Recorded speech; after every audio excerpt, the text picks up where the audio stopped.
Starting a business is like planting a seed. It's very exciting, full of possibilities, but also a bit daunting.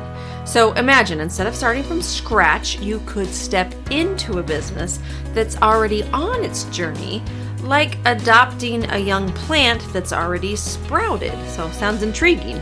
Well, that's what buying a business is all about. I've created this easy to understand video. So we're gonna kind of take a stroll through the process of analyzing a business for sale. And I wanted you to think of it as a gardening adventure. So we're gonna examine the soil, check the leaves, make sure the plant is ready to thrive, grab your gardening gloves, or in this case, your business analysis toolkit, and let's dive in.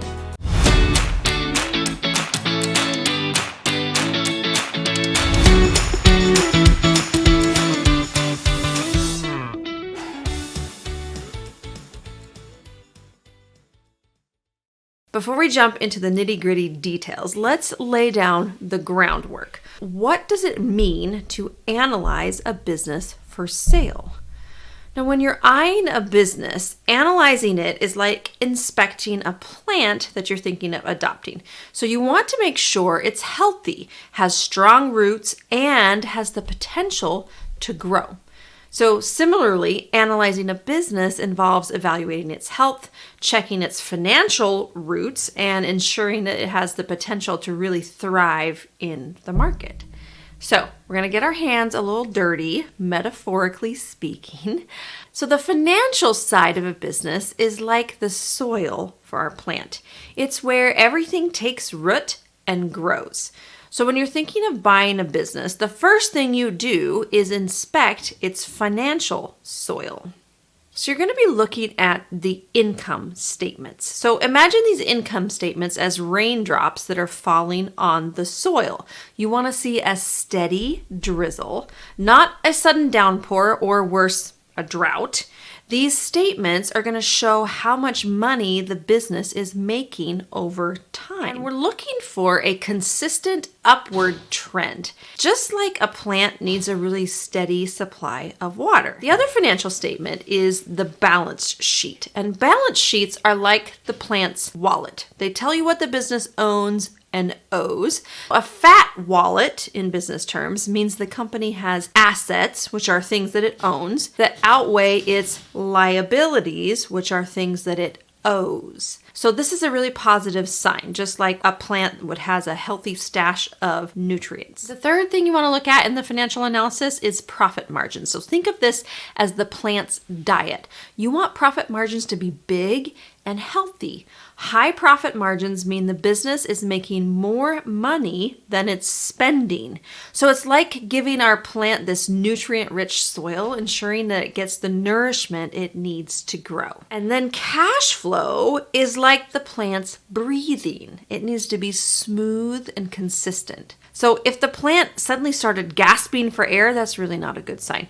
So similarly, a business with erratic cash flow can really run into trouble. So you want to make sure the business breathes smoothly. The next part is like tending to the soil around the plant. So we call that due diligence, which is a fancy term for doing your homework. So what you need to do is you need to ask for all the documents related to the business.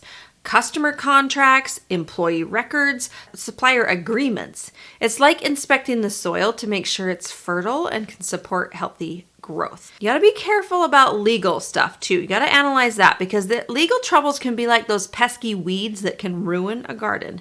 And during due diligence, you want to uncover any pending lawsuits or potential legal drama.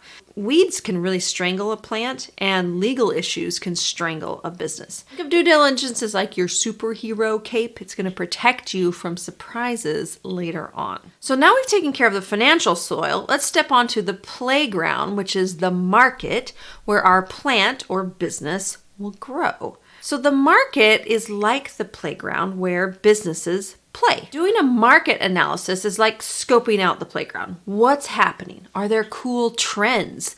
You want to be in a playground where all the kids / customers are hanging out. Imagine market share as your spot on the playground. It's where your business stands among others. I want to give a quick shout out to my podcast manager, Abby. If you're in need of help in launching and managing your own show, please reach out to her at productions@abbyguaki.com. I'll put her details in the show notes. She really is the best, and I love her. And then what you want to do is a SWOT analysis. So SWOT stands for strengths, weaknesses, opportunities, and threats. A SWOT analysis is a strategic planning tool that helps you identify and understand those 4 key elements related to your business. So it's like creating a roadmap that highlights both the internal and external factors. So the first thing you want to look at is strengths. Strengths are the positive aspects or internal attributes that give an entity a competitive advantage. When conducting a SWOT analysis, you want to identify what your business or project does really well compared to others.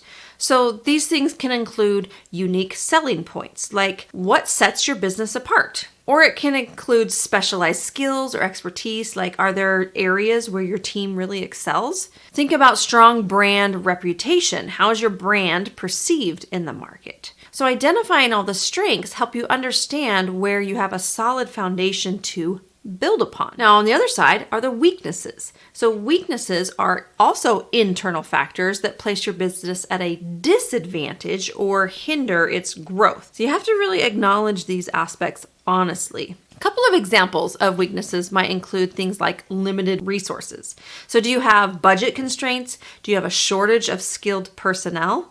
What about outdated technology? So are there areas where your tools or equipment are really lagging? Do you have ineffective processes? Are there bottlenecks in your workflow? And then acknowledging these weaknesses is kind of the first step towards addressing and improving them. The third thing you look for is opportunities. Now we're looking externally that could positively impact your business or project.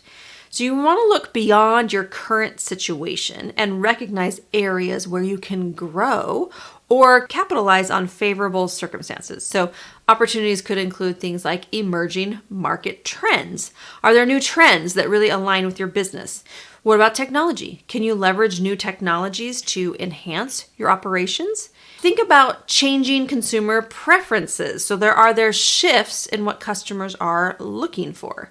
Recognizing all these opportunities helps you to adapt and stay ahead in a dynamic environment. Fourth thing, threats. Threats are also external factors that could pose a challenge or risk to your business.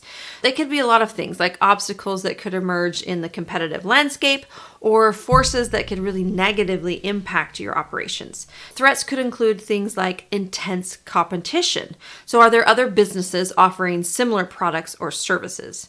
Another threat is an economic downturn. How could that affect your business? Changing regulations. So are there upcoming laws that could impact your industry? So understanding the threats really enables you to be proactive to prepare and develop any strategies to mitigate these risks. So now let's take a peek behind the scenes and where the business machine actually operates, like the mechanics that are working to keep our plant healthy. So think of the business as a well-oiled machine.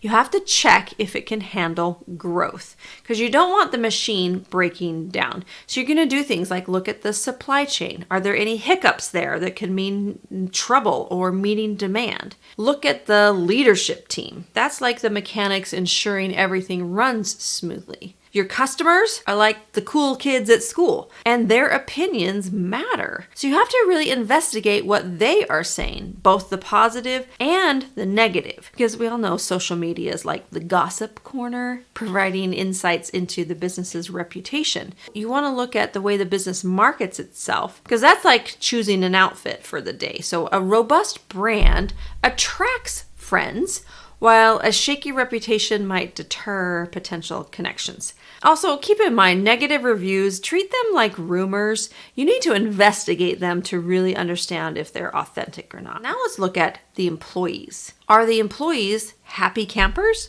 Or are they kind of eyeing the exits and they're out the door? High turnover is not a good sign. You need to dive into the company culture. It's kind of like the vibe that keeps everyone together. And leadership are like the team captains. So happy employees mean a friendly team and a business that's winning. Then you have to also look into other aspects. Make sure the business is playing by the rules. So you're going to check out zoning laws, environmental stuff. It's kind of like making sure they're coloring inside the lines. Licenses, permits, they're like permission slips for the business to play in the big games. And legal troubles are kind of like detention. You want to avoid those. You want to keep it legal, stay on the right side of the school rules. Checking out a business for sale is like going on a treasure hunt, and by digging into the financial health, doing detective work with due diligence, sizing up the market, making sure the operations are smooth, checking out the customer base and reputation, and really peeking into employee relations and keeping everything legal, you're going to be okay and ready for the grand prize. And remember, if you're ever in doubt, call in the pros. Bring in a lawyer, bring in an accountant to help you, bring in a business expert so you can make a good decision. Happy business hunting. Just like the well-tended garden, a carefully analyzed business has the potential to flourish, bring joy, prosperity, and I really hope your journey into business ownership is as rewarding as watching a plant grow from a tiny seed into a thriving entity. Thanks so much. Bye for now.